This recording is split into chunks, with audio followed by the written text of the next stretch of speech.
Pick the Nintendo Shack and pray. Frederick from Fire Emblem Awakening says, yo.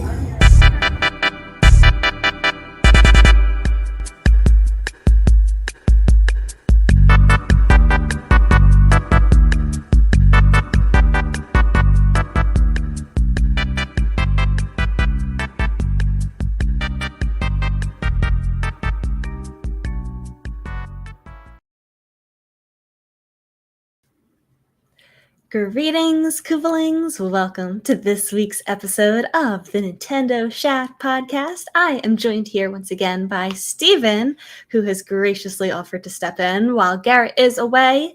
This week. How are you doing, Steven? Oh, I'm doing good. It's been a busy week for me, but I'm excited to be here, be on Shack, have a nice relaxing weekend ahead. So, well, good. It's been a busy week for me as well. I'm glad that it's finally the weekend. Hopefully we're able to get some gaming in this week. Were you able to? Not a lot this week, but the week before was a pretty good week for me.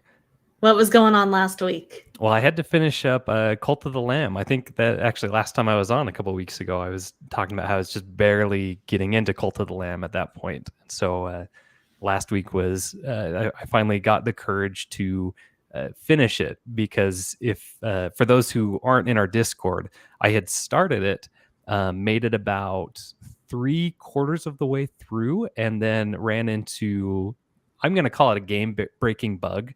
Oh, no. It may not have actually broken the game, but it absolutely destroyed my motivation to keep playing. Oh, wait, what happened? I think I totally missed all of that. Oh, yeah. So the structure of the game is there's basically 4 main bosses that you need to defeat. And when you defeat one of the heretics, is what they're called, you earn their heart, and then you redeem their heart for new abilities, and more upgrades and things of that nature. And I got to the 3rd one, I beat him, and when you defeat the boss, all the enemies on screen are supposed to vanish. But there were these little tiny bomb-like enemies that stayed on screen, and I didn't notice them. And so I ran over and started picking up the heart, but it's one of those, you hold the button and a little progress bar winds up, and then you pick up the heart. And while it was going through the animation of like collecting the heart, this little like tiny bomb thing floated over to me and blew up, and it didn't kill me, but it canceled the animation of collecting the heart, and then it was just gone. I couldn't collect the heart anymore, and the exit didn't open up, so I couldn't leave the boss room, and all the UI elements vanished. So there were like, I couldn't see my health, I couldn't see even if like you restarted the game, it did it again. So I did this to myself, right? Because I'm like, well, I'm pretty sure that if I restarted the game right now, I would just have to redo that run again. I'd have to go through the randomized dungeon, get to the boss, fight the boss again. Which would stink, but your game wouldn't be broken, hopefully. Right. So that was the smart thing. That's what I should have done. Oh, no. But I said, I don't really want to do the run again. I did a great job. I want to just, I want to finish it. So earlier on, I had earned the ability to fast travel back to the camp. So if you're partway through a dungeon, you're about to die, you don't want to lose all the things you've collected, you can fast travel back to the camp. Okay. But again, it's a UI element that normally you can easily see when you're activating it. But since the UI was missing, I was like, well, like maybe this won't even work. I'm curious. I want to see what happens if I try to fast travel back. So I sat there and held the button for a really long time. And all of a sudden the game kind of like glitched for a moment and then teleported me back. And, when you arrive back after defeating one of the heretics, you like raise up the heart and all your little villagers cheer for you. Like, yeah, you did it. You defeated the heretic. So I appeared, and then I held up nothing, but there were no villagers around me. And then all of a sudden the screen flashed, and then the villagers appeared, and they were all cheering, but I was still holding nothing. And then the screen flashed one more time, and then I was holding the heart, and all the villagers were cheering. That's like a creepypasta or something. That's out of a story that you would read online, like a Ben Drown type thing. Right. So I got hopeful. I was like, hey, well, it showed me actually holding the heart eventually. So maybe somehow the game corrected itself. Tricked it, yeah. But I went to go redeem it, and it wasn't there. It was gone. So do you just do it without the heart now? Like, you were able to finish it? I could still finish the game on that save file. That's why it's not technically a game breaking Ah. glitch, but it killed my motivation because I wanted the ability I was going to get from it, and it felt like I hadn't really beaten that leg of the game. So I took a break from it for a week or two, and then said, okay, I can go back and actually beat the entire game. So I kind of like speed ran through the first 3/4 of it, got back to the same boss, got through it without getting blown up this time, and then went and finished the game. Okay. Well, it sounds like it had a happy ending at the end.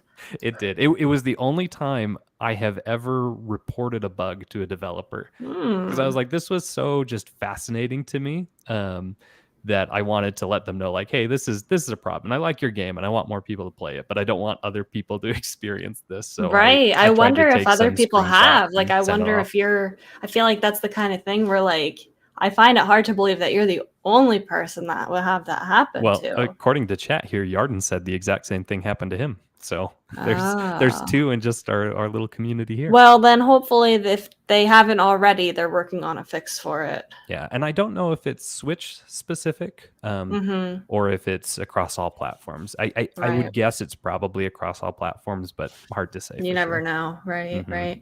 Well, that's a game that I enjoy watching people play. I bought a little Cult of the Lamb plushie. I pre-ordered the vinyl. I love the concept of the game, and it is very cute. I don't think I would enjoy playing the game, but I like watching people play it. So I'm glad that you enjoyed it. Yeah, it was a lot of fun. It was a good Yeah. like bite-sized, arcadey type game. Mhm. Those have been my go-to since becoming a parent, because you can actually fit in a little bit of playtime pretty easily and not feel like you're lost or confused like you might be if you're playing a big RPG or something. Yeah, it's in a good Switch game too, where I feel like, Mhm. it's a good platform for where you can pick it up, play for a little bit, and you're not trying to make a whole lot of progress because it's that type of game where you can play it in those short bursts. Yeah. Did you participate in the Splatfest this past weekend? Tragically, no. I participated in the like the beta Splatfest that they did right before the game released. I wanted to participate this past one, but I didn't have time over the weekend. So I would have joined you on Team Gear for that one. So would have ended well for me, right? Didn't Team Gear win? We'll get into the Splatfest results, but it did end well for Team Gear. I spent a good portion of my weekend playing the Splatfest. I'll just talk about it now. We'll kind of fit the news into this because this is primarily what I've been playing. Team Gear did win. It beat Team Grub and Team Fun by just a little tiny bit. Team Fun was the one that was in the lead going into the halfway point, which means it got stuck in the middle for the tricolor turf battles. Team Gear was the most popular team, and it won for open battles. And then Team Fun ended up winning the most conch shells and pro battles. Team Grub won nothing. They got 0 points in the end. If you're on Team Grub, you got nothing. Go home. Bummer. So they said that they were reducing the tricolor battle frequency, and that was absolutely noted, like from a personal anecdotal standpoint for me. I was have playing you for been hours in any of them? and hours and hours and hours and nothing. And then finally I got 2 of them back to back. And those were the only 2 that I was able to experience for the entire time. I don't know what did what you it was think like of them? Because I for haven't had a chance to try one yet. personally, as somebody who was not on the middle, the team that's in the lead where it's like 4 against 2. You have a 2. full 4-person team. Yeah, I was not that, but I enjoyed them. I really like the tricolor. I definitely do think that it works better on some maps than others. It seems like I this can see map that. worked a lot better for defensive than the one in the demo, for the team in the middle. So I think there is some balancing to be done so everybody can have a good experience. They are changing. So because they reduced it, they said that they're going to change that after season 1 ends. I think they are going to tinker with the system a little bit to make it less frustrating for people. I am hopeful that they will come up with a good solution because I think they have a lot of potential. I really like them. So in the matches you played, I imagine you can still interact with the other team. So Team Fun in this case, you could still take them out or team up with them. What did you find happened most often in your matches? Were you teaming up, or was it Yeah, still very it's much on your own? a little bit confusing to me, I think, because you can splat the other team, you can kill the other team, Team Fun. Like there's the percentages for all three teams as you're playing. Like normally in turf war battles, you don't get to see the percentage of how much has been inked, but for these tricolor ones, you get to see like, while you're playing. Yeah, like in real Wow. time, like, we've inked 28% of the map. We better step it up. You want to get to above a third of it. And you can splat Team Fun, but it's silly because even though like I won both of the tricolor matches that I was in, Team Gear, but it counted as Team Gear and Team Fun beat Team. Well, I'm messing it up now. Team Gear and Team Grub both together beat Team Fun. Interesting. So, like, I don't know if that's like points for both of us. Like, it's very odd. It's very confusing. Yeah, maybe it's a first, second, third. Like, if that's system. the case, then I don't want to fight Team Gear. You know what I mean? Like, we should be teaming up, and then it's like 4v4. It's like very counterintuitive, but I didn't really find that to be as much of a problem this time because of the map. It was like Hammerhead Bridge where it's so narrow. We weren't even getting past the halfway point. Yeah, that'd be really difficult to get to the other side. Because there were like 4 of Team Fun in the middle and like the 2 of us couldn't pass. So we were just kind of trying to push forward as much as we can. And we ended up winning just by like a slim margin. But yeah, I think there's a lot of potential. Work does need to be done. I'm hopeful that it doesn't sound like it'll be ready for the next Splatfest because there's going to be at least one more before the season ends. So we'll see. Interesting. I really want to try it out. I heard Donnie last week saying, who wants that? And I understand that viewpoint, but it's intriguing. I like that they're trying something different. So I'd like to give it a shot and see if it's just frustrating because when I click try, because you can still pick between regular turf war and tricolor battle, and when it doesn't matter because whichever one you pick, you could randomly be put into the other one. Right. And so I was picking tricolor, and I was getting regular. I would rather have a longer wait time and get the game actual mode that I one want. I will wait 3 times as long. I don't care. But it was very unbalanced. Most of the games that I did have were against my own team. Very frustrating, but it was still fun. If you participated, go collect your sea snails. You can use them for your gear.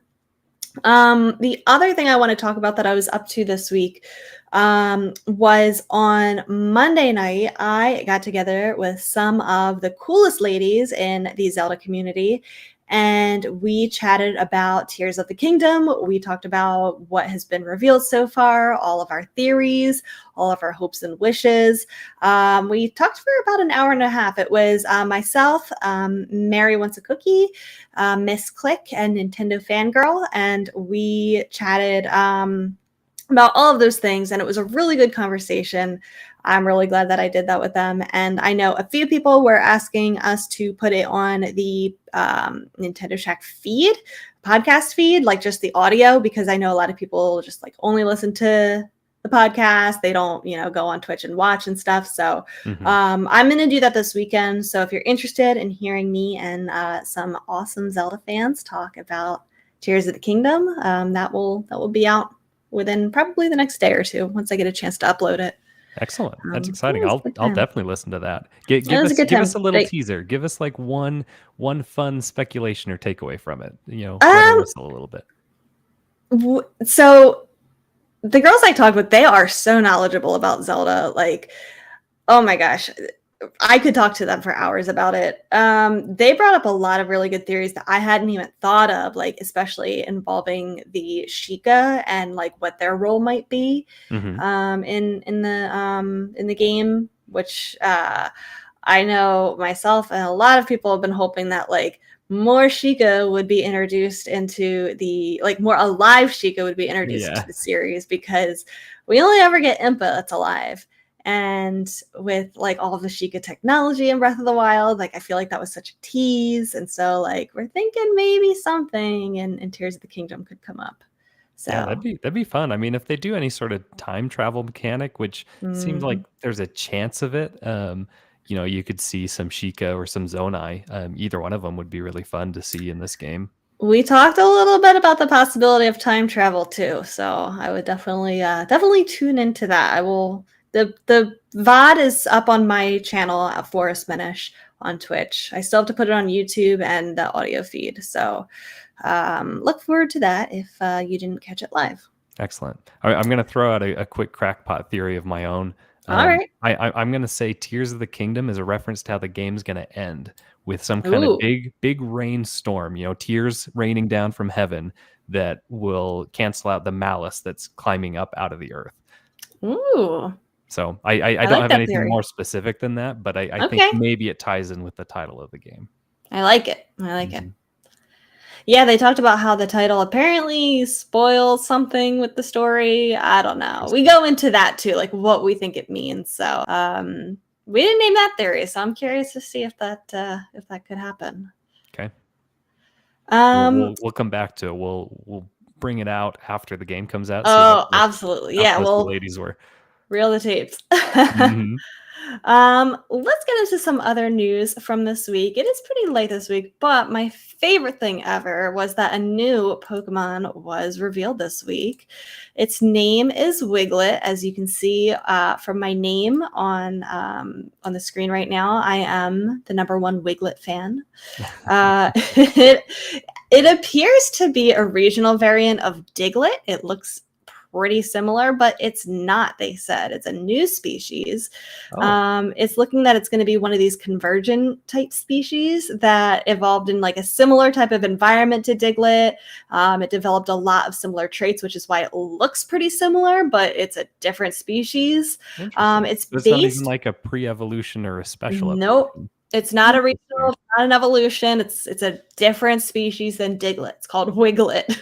It's this white little, it looks like Diglett, but it's white and has a pink nose. It's based on a garden eel, which I had to look that up. There's these little tiny snake things that live on the ocean floor that like stick up out of the sand. And they're actually pretty cute. And if you remember, some people might remember that this was a headline like in the first couple months of lockdown in 2020, where there was this aquarium, I forget where, but they said that their garden eels were forgetting what humans looked like. And now they were becoming scared when somebody approached the glass. And so they were asking people to FaceTime to their aquariums so that their garden eels would remember what human faces looked like. That's hilarious. Yeah, I Googled garden eel because I was like, what the heck is a garden eel? And that story came up, and I remembered reading that at the time, that people were FaceTiming with these garden eels in an aquarium. It was crazy. So this is possibly a water type Pokemon. They didn't say, but it sounds like everything that they're describing about it, that it's probably going to be a water type, maybe water ground type, who knows? Yeah. What do you think of Wiglett?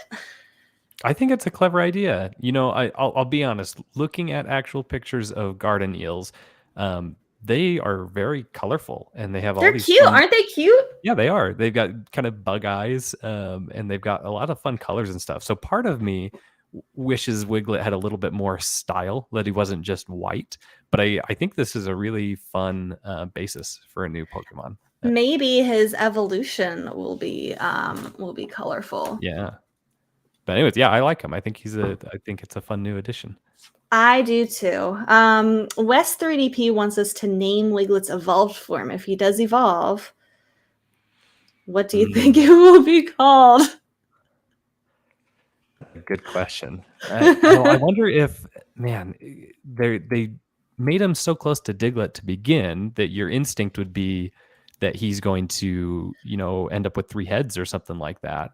But if he's based on an eel, then part of me is like, well, maybe he'll turn into a different kind of eel, like a moray eel or something like that.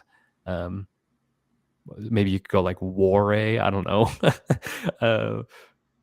Naming is not my strong suit. What about you? Any ideas there? I don't know. Everybody was saying, Wiglett, Diglett, Doug Trio would be like Wug Trio. Like what that just I don't think I would ever be able to take that seriously. But I don't know. I don't think there's gonna be 3 like Diglett. Like when you Google a picture of these garden eels, they like live in like colonies of like hundreds of them. Like it's literally like hundreds. So I think it might be more than 3. It might be several Wiglets together, and maybe it's like almost like an amoeba, or not an amoeba, an enemy. And yeah. An anemone. Yeah. And I don't know. I don't know what it would be named, but like maybe like Octo something, like for maybe there's gonna be 8 of them. I don't know. I like your giant eel idea, like something like out of Mario 64, like that kind of eel I could imagine. Yeah, that'd be fun. In other Pokemon news, Ed Sheeran has a song called Celestial.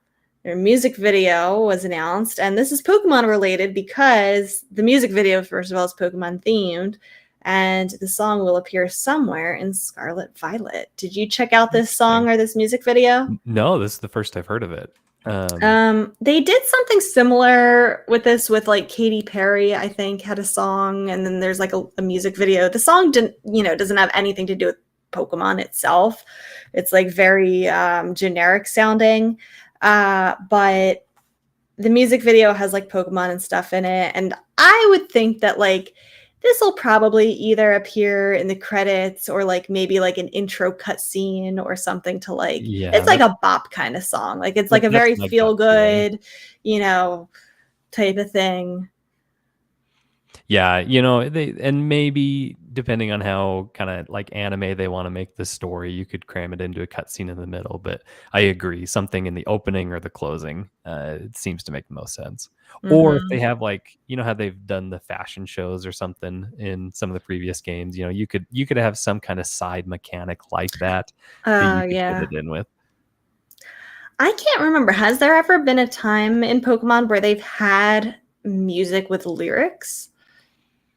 In a game, not that I can think of, but I've also been out of the Pokemon like games for a little bit, so I can't speak to the more recent ones, but at least the older ones, I can't think of an instance of it. Maybe I think X and Y in the credits, I think it was the credits, there was a song that had lyrics, but like the lyrics were displayed on the screen, like they weren't sung. Okay. So like that's not the same thing though. No. I don't know. I can't think of any examples. Yeah, I know like Emerald. I don't think it was the actual game, but I know they had like some like anime series that showed like events from Emerald or something, and I feel like maybe that had some music with lyrics, but again, it wasn't the game. It was some after project. I feel like it's kind of odd if, especially if the game's not going to have voice acting, for there to be a song with lyrics. But I think if they put it in the credits or like I said, an opening cutscene or something, I don't think it will be out of place too much. Yeah. I don't know. I'm not like a huge Ed Sheeran fan. I don't dislike him. I just don't really listen to his music. Yeah, I don't follow him very closely. It could be a lot worse. I feel like Ed Sheeran has his way of like appearing in pop culture type things where you wouldn't expect him to. Like, wasn't he in an episode of Game of Thrones? That sounds familiar. I never he watched definitely Game of was. Thrones, but he that sounds definitely familiar. was, and it was like, I remember it was like just very random and weird and odd. He's like in one small scene. It's like, why is Ed Sheeran there? Money. That's why he's there. Money. Yeah. Yeah. So get hyped for Wiglett. I saw a thing. I think it was Joe Merrick of Cerebi was posting the stats of how many for each generation at this time. I think we're 50 days away now. How many Pokemon have been revealed going into the release date? Let me see if I can pull that up real quick. Here it is. Since Pokemon games have become a simultaneous worldwide launch at 50 days before a new generation, we knew of, for X and Y, we knew of 29 Pokemon, 7 megas. For Sun and Moon, we knew of 46 Pokemon and 10 Wow. regionals. That's a lot. I That's a remember ton. the lead up how to many Sun did and they even Moon. add in that game? Was it even 100? Yeah, that's like half of them, I Yeah. think. I remember that was just too much at the time. Sword and Shield, I guess they learned their lesson and revealed 20 Pokemon at this point, 3 regionals, and now we're at 16 for Scarlet and Violet and 1 Okay. regional. So it's not too much less. Do you think that they'll have the same number of new Pokemon in this game, or do you think that the scope of it, it being more open world and stuff, is going to mean that they scaled back on the new additions? Well, Steven, I am very much in the leak scene for this game. Oh, that's right. That's so right. I know forgot the you were answer to that. You know exactly how many, huh? Yes, and like you can't say that maybe the leaks are false because every single thing that they are revealing has been consistent with this particular leak, including Wiglett. I won't answer that question. Okay, fair enough. If you want to What find do you out, think? I would guess that it's still probably in the ballpark of what they've traditionally added, but maybe like 10 to 15 less. That's my guess. Okay. I see Kyle in the chat is asking us, do you think we'll see the final evolutions of the starters before release? Don't they normally show us Yeah, I feel like it's they like do. a week or 2 or 3 before, like it's not that long before. Like the last marketing push. And I think they always get leaked ahead of time before they Have actually you reveal seen it. them? No. Oh, They haven't been interesting. leaked yet. But they usually do get leaked. Yeah. The Yeah, I leak feel like we'll describes see what they them. look like. So is everyone's heart going to be broken when what is it? Sprigagito? Yeah, Sprigatito. Sprigatito. Yeah. Yes. Oh no. Heartbreak all around. Yeah. Yep. In other news, the Elder Scrolls V Skyrim Anniversary Edition just randomly shadow dropped on the eShop today. We knew this was coming. It was announced a while back, but they didn't say when it would release. So, surprise, it's today. You can buy it as a standalone bundle, or you can upgrade to the Anniversary Edition if you already own the base game. They're charging $70 for the bundle, and you can upgrade for what's in $20. this edition? What makes Like this edition special? all the DLC, all the upgrades. You get like everything. It's like everything that there's ever been. Interesting. Yeah, Skyrim. It adds farming, fishing, new quests, and all the DLC, says XVS. Okay. Yeah, Skyrim is a big blind spot in my gaming history. Like I know of it. I've tried it once or twice and just never got far into it. I own it on Switch and I've played like an hour of it. I've played a couple hours on Switch. I made the mistake of playing it for the first time after Breath of the Wild. Oh yeah, that's when I played it too. Yeah. Yeah. And it's difficult to go back to, in my opinion. It was probably I feel like absolutely fantastic when it came out. But a good choice to play that before Breath of the Wild. It's probably a great game if you do that. If you played Breath of the Wild, skip it. Yeah. 70 sounds like a lot. I have no real concept for how good the DLC is or how much it is, but my gut reaction to 70 is that feels like a lot. It is a lot, and the base game goes on sale quite a bit. It's a fun glitch fest if you ever want to like go into like a sandboxy like glitch game. Yeah. I remember every time I booted that up, I would like get launched across the map or get like clipped into like a fence and couldn't get out. Apparently that's all part of the Skyrim experience, I've been told. I don't know. Yeah. So yeah, get hyped for buying Skyrim for the 40th time. Mario Kart Tour is getting an update. They are getting battle mode.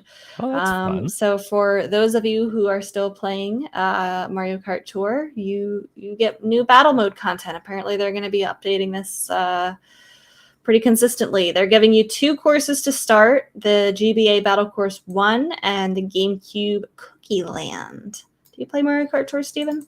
No, I've never played Mario Kart Tour. I will say that a battle mode is one of the things that might make me actually download it. I don't game much on my phone. I much prefer console experience, but I'd be interested in trying out battle mode. They update this game a lot. They put a lot of content into this. It's frequently getting like new characters and costumes and bells and whistles and whatnot. And I remember a couple weeks ago we had said on the show that they are changing their store so that it's no longer like random loot box type things. Like they're just kind of making like an all-purpose general store that you can just I like that. Use your microtransactions to your heart's content and not wonder what you're going to get, which is awesome. So maybe this is a good time to get into it. They're adding battle mode. There's a whole bunch of content. It could could be good. I wish they were doing that. When is that update? Did they say? I want to say it's October 4th. October 4th. Okay. That's like when their new season starts, and I think that's when they'll add it. Maybe battle mode is already in it. I don't know. No, but it's if not, it's not far away. Might be something I download randomly and give it a try. I do not expect that it would be enough to keep me playing because, I mean, like XBS is saying in the chat, if you've got Mario Kart 8, why would you spend too much time on Mario Kart Tour? It just can't. Yeah. Well, maybe if you want to revisit some of these old battle course, or about what are these courses? Battle Course 1 and Cookie Land. I don't think those are in Mario Kart 8. No, so they're maybe not. If you want to revisit those. That would have been a fun thing to add with some of the DLC they're doing for Mario Kart 8 is more battle mode stages. Yep. Missed opportunity. I am so mad how Nintendo operates with updating their mobile games with the content that their console games should have between this and Pocket Camp. You're not bitter at all from Animal Crossing. I could go on a big long rant about Animal Crossing. I won't, but they continue to upgrade Pocket Camp and it makes me sad. Yeah. The modding scene though on New Horizons, it's still popping, by the way. I am surprised that they haven't had one more big, here's our final update for New Horizons or something. It seemed like they should have had at least one more. They are done. So sad. Mm-hmm. But yeah, get excited, Mario Kart Tour fans. You wanted to add this story in here, Steven. Nintendo is carrying out their 10-for-1 stock split. They're trying to pull in some new investors. I don't know too much about stocks. What can you tell us about this? Yeah, I mean, I don't know a ton either. I don't delve deep into the market, but I was, skimming through news this week, and this actually popped earlier today. But basically, Nintendo's stock has historically been fairly expensive if you want to buy a share, averaging about $400 as of late. So if you wanted to invest it, you kind of had to have a good chunk of money to really get into it. And the problem was especially bad in Japan, where they have a restriction that you must buy 100 shares at a time. So it meant that if you wanted to invest as a Japanese person, you had to spend at least 4,000 American dollars wow. to invest it all. So they broke a share into 10 pieces. So a single share is now about $40. So you could now, I'm sorry, I misspoke earlier. In Japan, it used to be you would have to spend $41,000 to invest in Nintendo at all. And now that they've broken it into pieces, now you can invest for only $4,000 in Japan. Wait, I thought 4,000 was a lot. I know. Yeah. So in the US, it doesn't make $40,000 for one stock. Yeah.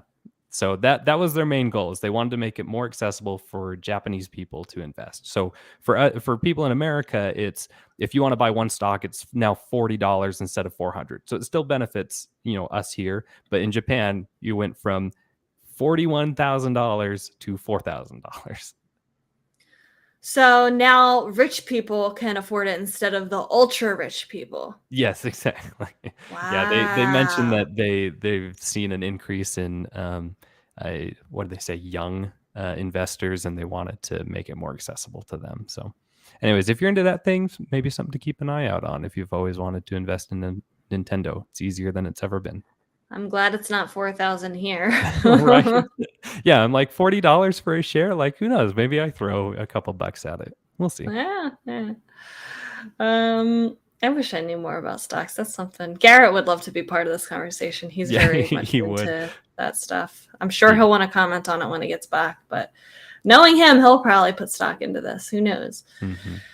E3's 2023 dates have been formally announced. To nobody's surprise, it's going to be from June 13th through 16th, which is the last week of school for me. Always. It always is. So I can never take off work to do anything about that. I mean, can't you just put it on in your office, and that's your sessions with students is you just watch E3 together? That sounds useful. The last week of school is always so busy for a number of reasons. Yeah, no, I know. My mom was in school. Yeah. She in administration for years and years. So that eliminates any not chance possible. of ever going physically to E3, which they are having in person again.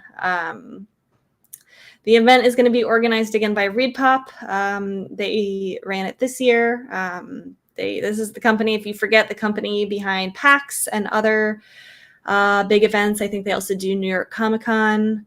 I forget what else, but they know what they're doing. Hopefully it's going to be a much better experience moving forward. It's hopefully going to get better and better each year that they do it. Mm-hmm. We will see. We haven't really seen anyone say for sure that they're going to be there, though, right? Like, Nintendo, Nintendo? Xbox, PlayStation. Has anyone? No company has like confirmed it yet, but I don't see why Nintendo wouldn't. Yeah, I hope they do. I will say, there's definitely pros and cons of having it and not having it. But I was thinking about it today, and I think one of the things I've missed the most is like just the splurge of news coverage that goes with it. Watching Game Explain and everyone else just like break down all the little things, even if it's just the displays that Nintendo puts up or something. That was always really fun, and we really haven't had anything comparable to that in years. Mm-hmm. I know that some have tried to emulate it, but there's nothing quite like E3. So We'll see. We'll see what it's like next year. I'm glad that it's been formally announced. I'm glad that they're doing it in person. I'm glad that they're trying to make it what it was. So we will see. That's Fingers all crossed. I have to say about that. Fingers crossed.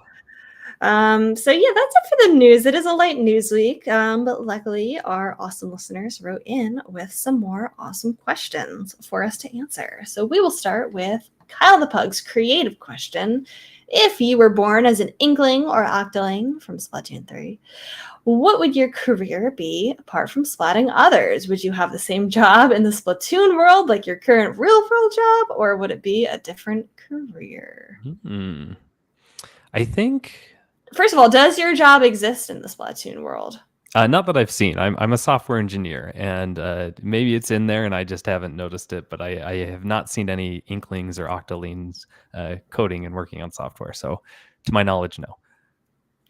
Hey, well, they have the newscast every day that like every 2 hours that shows up. I'm sure that needs some kind of code to get up and running. They have that giant screen in the lobby training room that like shows things. I'm sure that requires some kind of software engineering. I think my gut feeling on this one is I would want to go into the film industry. So that was something I considered doing in real life as well before I got into college.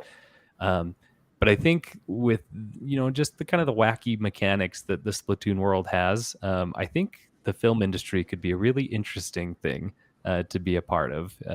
Take advantage of your transformation abilities and ink abilities and whatnot. You could do some pretty creative stuff.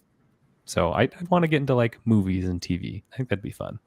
I like that. Not as an actor, like, producing, directing, like that kind of stuff. I think that'd be fun. Cool. Yeah. I have not seen any schools in the Splatoon world. I'm sure they might exist. I don't know. Do they go to school? How does that work? Who knows? Maybe my job doesn't exist. They're all the same age too. Like, is there? Do you even have daycare? Like, what does it look like to raise an Inkling or an Octoling? We haven't seen any baby Inklings. I guess they're not They're not allowed anywhere near the turf wars. No, I don't know. I would probably be like, I spent a lot of time in Salmon Run doing the sketchy Mhm. black market, helping Grisco with all the Salmon Run eggs. It's probably what I would do. That's what That'd be my what my fallback. If the hockey film does. industry tanked, I'd come join you doing the Black salmon run market. stuff. Yeah. Yep.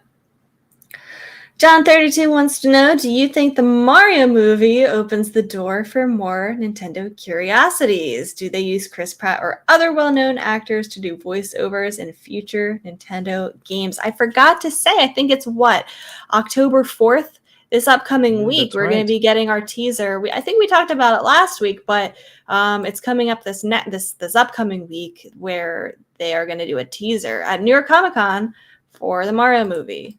So John wants to know if this is going to open more doors for Nintendo, using them to do voiceovers. Yeah. With actors. Easy answer is yes, right? But I think honestly, it depends on the success of the movie. I'm pretty confident the movie will do well, but will it be successful enough that they decide, hey, we want to adapt more of our franchises? So my gut feeling is yes, that it would. And with regards to celebrity voice actors, I would say that's just the trend of the industry. So yeah, I'd probably expect celebrity voice actors in any adaptation they do of any of their franchises or IPs. Yeah, it's hard to say because you're right. I think a lot of it definitely does depend on the success of the Mario movie, but I'm also trying to think like what other franchise of theirs has the universal appeal to make a movie by Illumination. Like I can't think of anything else. Like Pokemon already does its own thing with movies. I know we have very wishful thinking for certain franchises to have movies, but like could you really imagine like a huge studio like Illumination making like a Metroid movie or something and having that be in theaters? Like I I wouldn't don't trust know. Illumination to handle Metroid. No, Not at all. obviously not. Like that doesn't If fit. Like none of their other franchises like really fit the appeal. Yeah, if I had to pick a studio to handle a Metroid, I can't remember the name of the studio, but whoever did Into the Spider-Verse, I think you could do like a fun kind of animated style of Metroid, use some kind of wacky animation like they did to Into the Spider-Verse. I think they have a chance of maybe doing something successful with Metroid, but it would still be I don't challenging. think it would have that huge appeal that Mario has. Absolutely not. I mean, the only other franchise That would that be a really huge risk. the only other franchise that really stands a chance is Zelda, right? And Maybe. that's difficult too, because as much as people want to see Link running around being the hero, how many of us really want a personality shoved onto Link, because it so easily taints our view of him. So in my opinion, if you wanted to do a Zelda movie, it can't be about Link. You have to make it like a side story. I mean, you were talking earlier about we want to see more Sheikah. We never get to see any Sheikah. Have a story that like explores the Sheikah, whether that's in the Breath of the Wild time, or even like I've always thought the Ocarina of Time timeline for the Sheikah was interesting, especially where they had like the Shadow Temple and things like that, and they were trying to prepare for Ganondorf and all that. I mean, or maybe maybe the movie's about what Zelda was doing while Link was locked away in the Sacred Realm at that time, because I feel like it's easier to put a personality on almost any other character in the Zelda universe other than Link. I agree. I like those ideas. I think we would like it. I think our circles would like it. I think it's very wishful thinking. Global scale appeal. No. Yeah, it would not happen. Like not a movie theater type movie, where it's like that. The one franchise I think could do it, that is not as universally loved, but I think is recognizable enough, is Donkey Kong. Yeah. Well, Donkey Kong's going to be in this movie, so maybe it would get kind of, its own spin-off movie with Seth Rogen.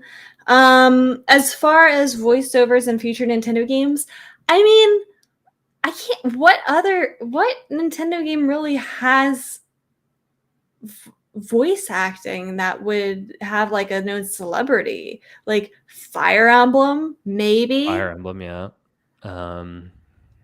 I mean, you can do Zelda. You know, you've got enough other characters Yeah, that yeah, you that could has throw voice in. acting now.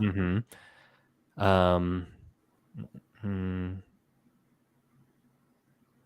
I don't know. I think they would want to keep it separate. I don't think they would have Chris Pratt take over yeah, in the Charles games, Martinet's role. I think no. when Charles Martinet retires, moves on, someday passes away, I truly think that they're just going to use sound clips and just keep his voice, immortalized. I think Yeah. that he has enough sound clips over the decades he's been Mario to just be Mario forever.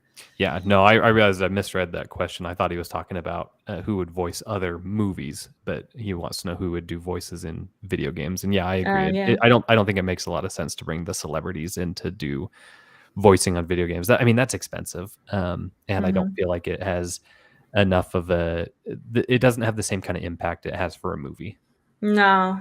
Yeah, I feel like people would go see a movie because of an actor, but I don't think they're going to buy a video game because of the voice actor. Mhm. You know, Tralala in chat brings up a good point. You know, asks how big does something need to become a movie? Like we saying we place too much importance on movies, and I agree with that to a point. I mean, with the success of like Marvel and stuff, we assume that you have to have a huge, crazy franchise or IP in order to even make a movie. But um, sometimes it's the oddballs that just kind of come out of nowhere that you don't think are going to be big that end up doing well. I Yeah. mean, I'd love a cult classic, good Nintendo movie that we just didn't expect to do well. I think that could be a lot of fun. I think they would just have to be confident that it's going to do more than just break even, because Yeah. I feel like there's more ideas that would be a loss for them than a gain.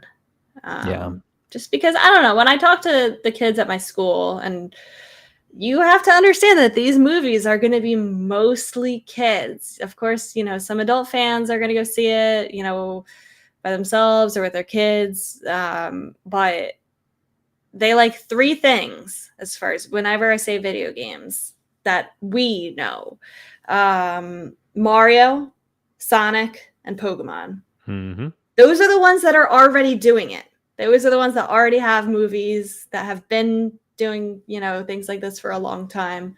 Um, yes, Animal Crossing was so popular, but is that going to make a theatrical release? No. Yeah. Yeah. So. I mean, Nintendo's not a movie company. They're not going to pick big risk items. They're going to go with safe options. Yep.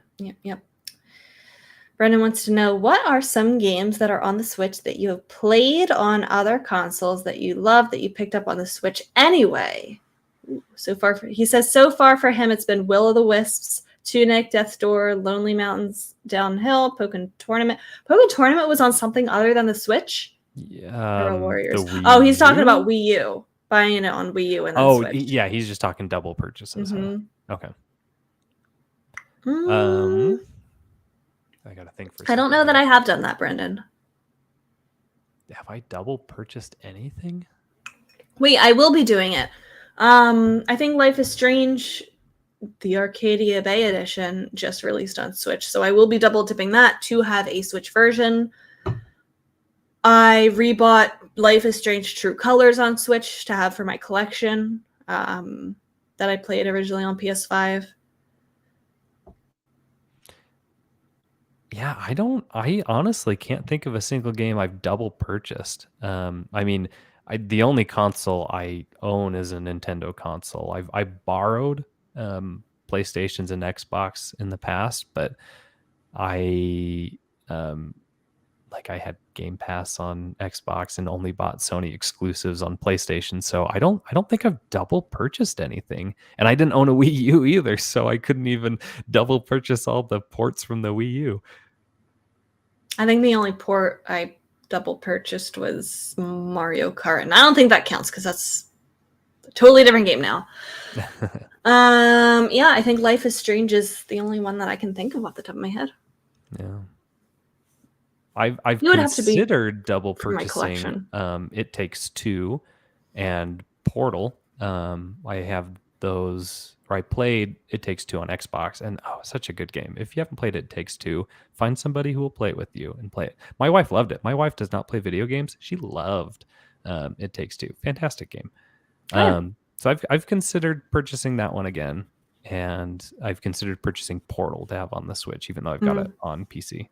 But I haven't done either of those, so that's as close as I've come. I think you've done it more than we have, Brendan. G-Man wants to know, what kind of inanimate object would you like to see Pokemon turn into? None. Those are my least favorite. Really? I feel like we got this question a while back, and I said I was going to think of a better answer, and I never did. But inanimate objects. Yeah, I mean, they're just, I think they're less exciting. I don't know. Maybe I'm just old school classic that way, but I prefer the animalistic Pokemon. I'm trying to think of something that's like still in nature, but maybe not like an animal or plant. Like a rock. Do we have a rock Pokemon? I mean, kind of like Geodude and... Oh, yeah, we do have a rock. That counts. Do we have... I'm like looking around my room. Right? I've got dumb things like a mug. We have a lamp Pokemon. We have Chandelure, right? But there is a mug. There is a tea you're hot right, Pokemon now. So that does exist. I don't know. G-Man. Yeah, maybe I don't really want any either. I think we have enough. I mean, maybe there's a clever one out there that I'd appreciate, but most of the time, not as interested. I'm sure I'll have an answer by the time this is asked a third time. Javier wants to know, what is your proudest gaming moment in your youth? For example, when you finally finished a game, got your first console or game, etc. So let's clarify something here. I say youth. What qualifies as youth for us? Childhood and teenage years, we'll say. Childhood and teenage years. Okay. Most proud when I finished a game, got my first... getting my first console, that is an easy one. I remember the DS Lite. When it came out, I was really excited for that one. Saved up money for it. Bought it like the day it released, went and got Metroid Prime Hunters on it, and played that for days straight, and messed around with the... what did they call it? Like the AR mode, where you could take people's faces and it'd put it on the... no, that was the 3DS. I thought the DS Lite had something like that too, though. It might have. I didn't have a DS Lite. Yeah. And anyways, that was fun. I really enjoyed that. That was the first one I bought with my own money, and that was very exciting for me. Nice. I'm gonna go a little bit younger. When I finally was able to beat Red on top of Mount Silver in Pokemon, I don't know, Gold, Silver, whatever it was, for the first time. I was that kid that played under the covers way past my bedtime with that stupid spiral light that clipped on. Like, did you have the magnifying? I didn't. I might have. I don't know. I don't think so. Maybe I did. Where if I heard my mom start to come in, I would quickly hide it. Quickly turn off the light, shove it under the pillow. But it took me so many tries. Like, when you're a kid, I feel like you don't know all the best ways, to... Obviously I knew the type matchups and stuff, but I didn't know how, the best ways to do it. And Red is even hard, as an adult. I remember I was playing Heart Gold, Soul Silver when I was an adult, and I'm like, man, Red, he has this his Pikachu is really tough. Brutal, yeah. It hits like a truck, and then don't even get me started on the Snorlax and how much HP it has. So when I finally beat him for the first time, that was such a moment for me. It was I didn't just beat the game, I beat the hardest thing in the game. Man, it was a good time. I had a moment like that with Majora's Mask, but it was quickly followed by tragedy. The water temple was just an absolute beast for me at that age. And just attempt after attempt after attempt, I just really struggled with it, especially in the time constraint, the 3 days you had to do it. And I finally beat it. We always had this joke growing up that we needed cabin magic. We'd go on road trips up to a family cabin, and for some reason, if you were ever stuck on a game, if you took that game to the cabin, you would always get past whatever you were stuck on. So I took the game to the cabin, and sure enough, got through the water temple, and I was so excited about it. But my uncle was there, and he was pretty into Zelda, but he had never played Majora's Mask. And he's like, I don't really understand this game. Like, tell me more about it. And I was all jazzed and hyped up on this excitement of beating the water temple. That I was like, I got to show you like this 3-day mechanic. Like the moon's gonna crash and destroy everything. And I didn't save after I beat the water temple and ran over to the clock town and let him watch the whole destruction of everything. And then I realized as it reset back to the first day that I had to do the water temple over again. And I never played it again till I was in my 20s. It scarred you that much. Ouch. Yeah, that was a brutal game if you didn't do all the time mechanic stuff correctly, or if you didn't. The saving was weird in that game. They fixed that in like every time they re-released it, but the original, the saving was wonky. It was wonky. It was very wonky. I want to throw out 2 other short ones. Okay. They're not from my youth, but beating Celeste and Hollow Knight and Hades. Those 3, Celeste, Hollow Knight, and Hades, are some of my proudest moments in like the last, I guess 5 years, 7 years. They're tough games. Yeah. It was an achievement. I like that. And then a related question to end the show. Adam wants to know, what cherished video game memory do you have with a loved one? He shares that his is playing Bubsy on the Sega Genesis with his aunt. I have a lot of them. I talk a lot about how the whole reason why I'm into gaming in general is growing up playing Zelda with my dad. We play every single Zelda console release together. So I feel like I probably overshare that one. So let me think of a different one. Why don't you share one and I'll think of a new one? Sure. I mean, the very first one that comes to my mind is my first memory of gaming, which was sitting on my dad's lap with the SNES controller playing Mega Man X. And I probably never got past the first stage. The first memory I have, but I just have very faint like glimpses of playing that with them and using his cheat codes to like get to different stages because I couldn't always get there myself. And that was fun, and it always has a special place. And another kind of funny one that it reminds me of as well is my dad played Chrono Trigger a lot when I was little, but I wasn't interested in it at that age. But I saw him play it enough that anytime I play it now, it's kind of like a reminder, almost like I'm playing it with him a little bit, just because like I remember, an association with him. Yeah, watching him play it. So those 2 are pretty strong ones. I like that. I don't know if I've shared this one before. I feel like I've shared a lot of these, but I guess this one was from when I was a teenager. WarioWare Smooth Moves. Have you ever played that game? I haven't. But oh my god, that is the best WarioWare game.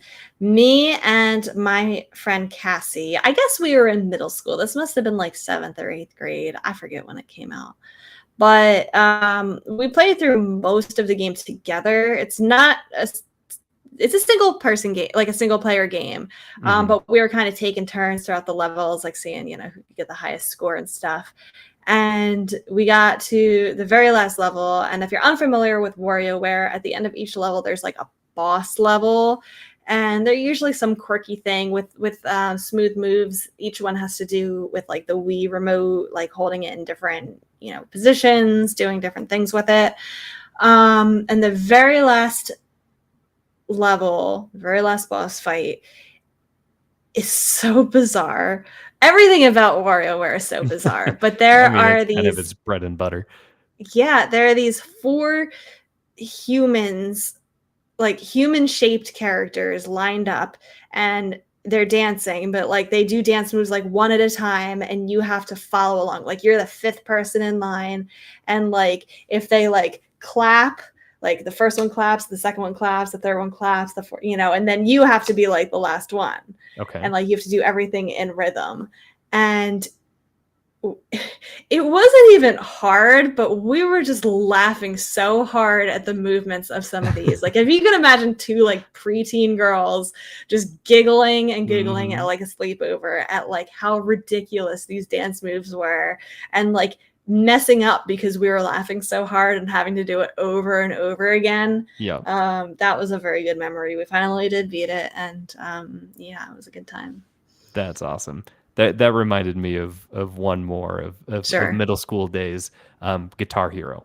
Yeah, we did a lot of Guitar Hero too. So many nights of endless Guitar Hero, and we played it so much. It's like, all right, for this song, you can't look at the screen at all, and who can get the highest score? Who can like hang backwards off the couch and read it upside down and get the high score, or just who's the first one that can actually beat through the fire and the flames? Yeah, we did all that too. Yeah, that was Guitar Hero was such like a quintessential like middle school experience for our generation. Yes, it was. Oh man, I wouldn't trade it. It's kind of a bummer that I don't know if there's an equivalent one, because man, it was lots of fun.